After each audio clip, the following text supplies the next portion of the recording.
I never paid much attention to the smoke detector in my apartment.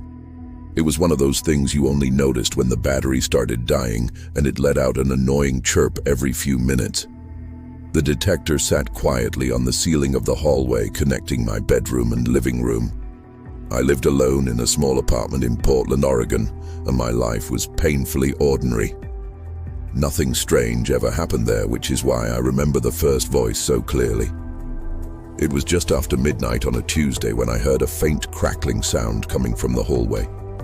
At first I thought it was my television, but then a distorted voice emerged from the static. It sounded weak, like someone speaking through a broken radio. The words were impossible to understand, and after only a few seconds the sound disappeared completely. The next night the same thing happened.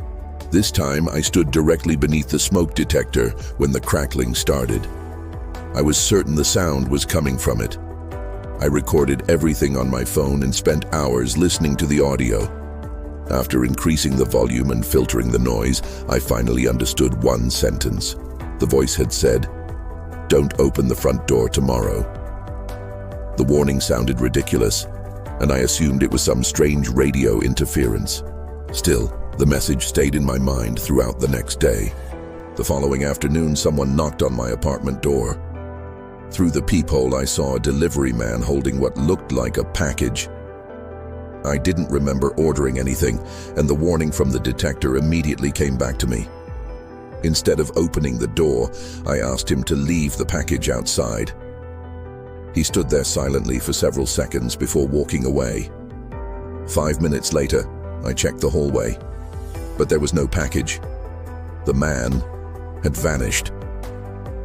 That night, the voice returned. This time it said, "Do not use the elevator Friday morning."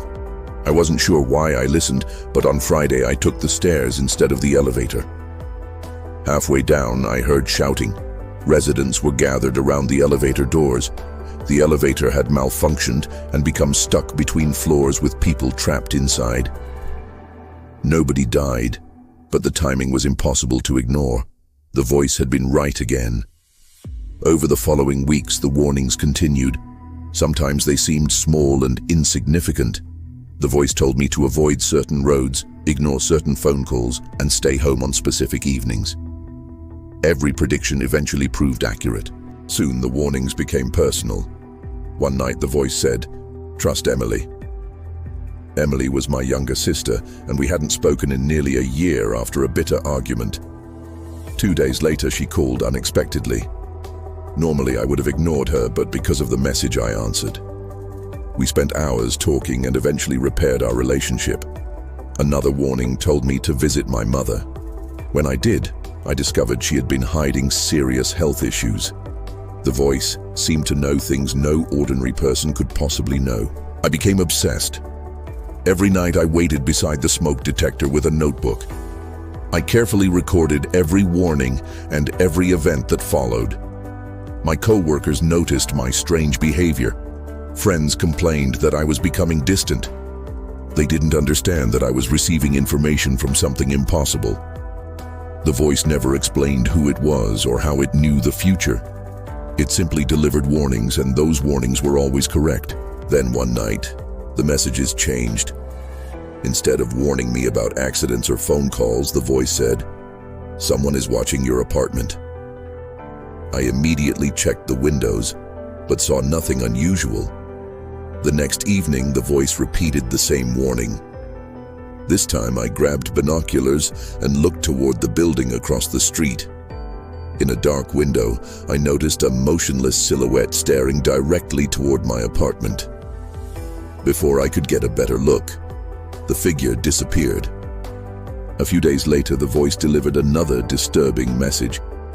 "Do not look under your bed tonight." The warning felt different from the others. It carried a sense of urgency that genuinely frightened me. Late that night, curiosity nearly overcame me. I knelt beside the bed and reached toward the floor.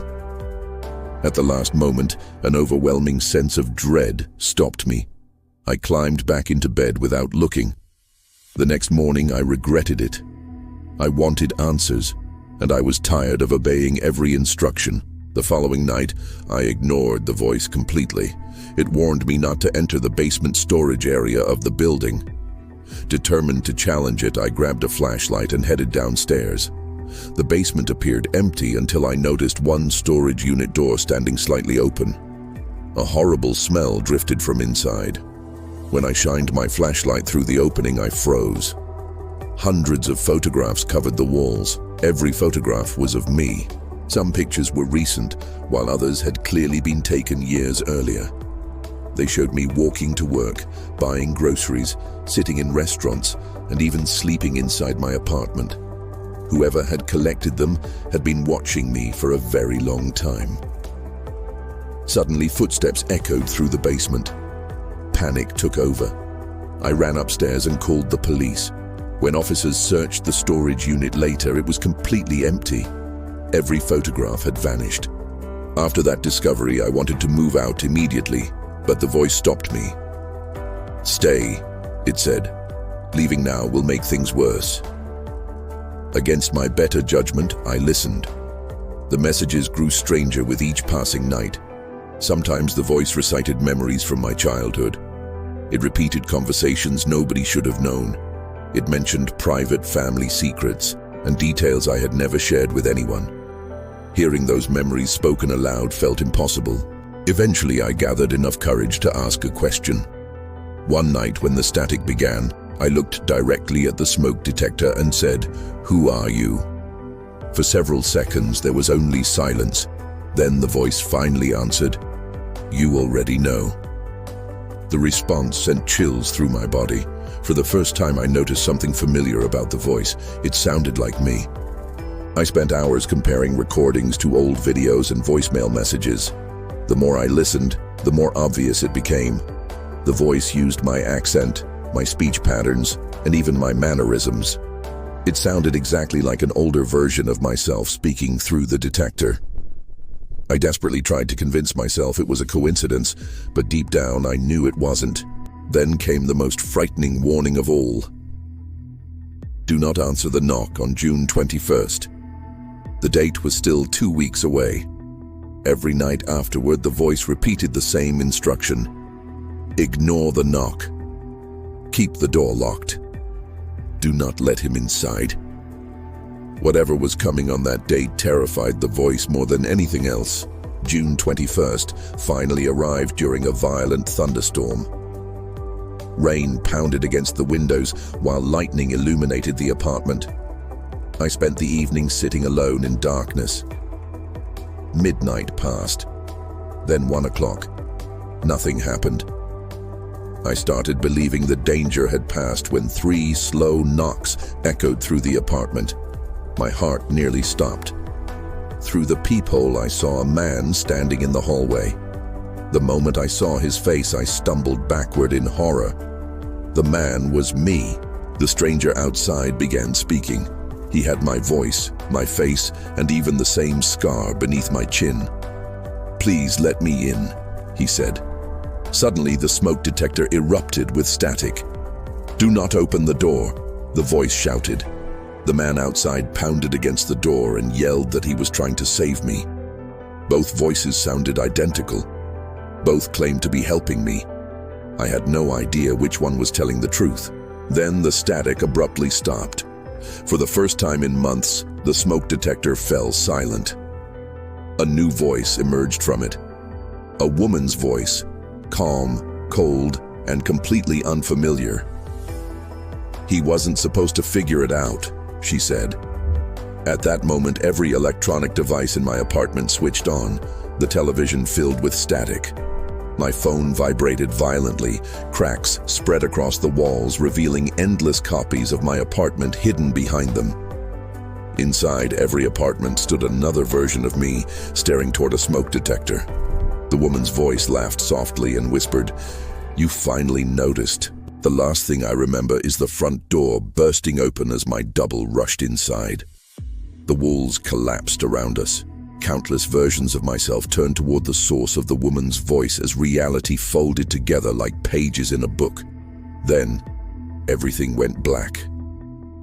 I woke the next morning on my couch. The apartment looked normal again, but the smoke detector had been removed from the ceiling and placed on the coffee table. Carved into its plastic surface were 4 chilling words. "Your turn to warn." That was 6 months ago. Every night at exactly midnight, a voice comes through the smoke detector. The voice belongs to the man who opened my door, and every night he gives me warnings about someone else living in another apartment, someone who hasn't heard the voice yet, but soon will.